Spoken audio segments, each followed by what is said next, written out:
देखिए, अभी मैं ज़हनी तौर पे बिल्कुल इस पोजीशन में नहीं हूँ कि मैं कोई फौरी तौर पे इसके ऊपर कोई फ़ैसला कर पाऊँ। अभी मैंने फ़ैसला करना है कि मैंने पॉलिटिक्स करनी है या मैंने नहीं करनी है। तो ये चूँकि अभी मैं अपनी फैमिली से, अपने ख़ानदान से इसके ऊपर मशवरा करूँगा, फिर उसके बाद मैं फ़ैसला करूँगा कि मैंने पॉलिटिक्स आगे जारी रखनी है या नहीं रखनी है।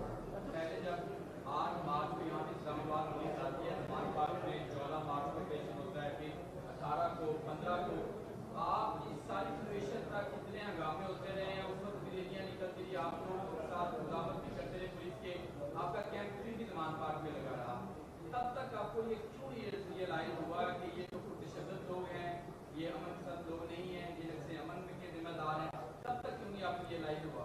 देखिए, मैं आपको एक गुजारिश कर दूं, जनरली पीटीआई के जितने भी वर्कर्स हैं उनके बारे में मेरा अब भी यही ख्याल है कि वो वायलेंस वाले लोग नहीं हैं। और जो कैंप की बात कर रहे हैं तो वो वेस्ट रीजन पंजाब का कैंप था, किसी इंडिविजुअल का कोई कैंप वहाँ पे हमारी तरफ से नहीं था। क्योंकि मैं वेस्ट रीजन पंजाब को हेड कर रहा था तो इसलिए वो कैंप वहाँ पे हर एक रीजन का वहाँ पे एक एक कैंप था, और वो वेस्ट पंजाब रीजन का भी वहाँ पे कैंप मौजूद रहा है।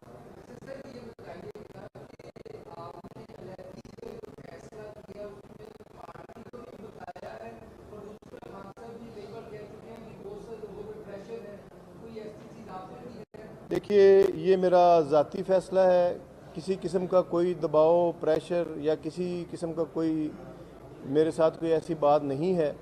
मैंने बड़ा सोच समझ के गौर व फिक्र करने के बाद मैंने ये फ़ैसला किया है। और बाकी पार्टी को बताने की बात तो वो अब इस प्रेस कॉन्फ्रेंस के ज़रिए से मेरे ख्याल में सबको मेरा मैसेज चला जाएगा।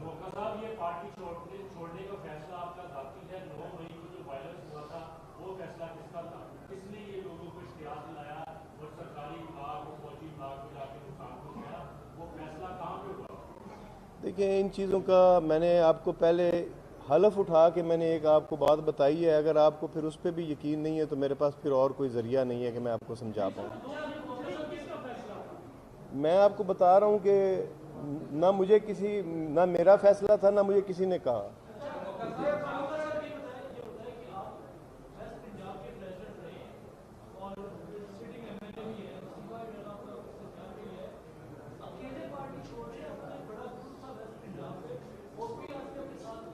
देखिए, अभी तो मैंने अपना फ़ैसला मैंने अपनी ज़ात का फ़ैसला किया। मेरा किसी के साथ कोई राब्ता नहीं है। तो हर शख्स जो है वो अपना फ़ैसला करने में आज़ाद है। तो मैंने मुनासिब यही समझा है कि मैंने जो अपना फ़ैसला किया है वो मैं अपने लोगों के सामने रख दूं। और मैं अपने हलके के लोगों का, मैं अपने फैसलाबाद के लोगों का दिल की अथाह गहराइयों से शुक्रिया अदा करता हूँ। उन्होंने हमेशा मोहब्बत दी है, मेरा साथ भी दिया है, मैं उनका शुक्रिया अदा करता हूँ।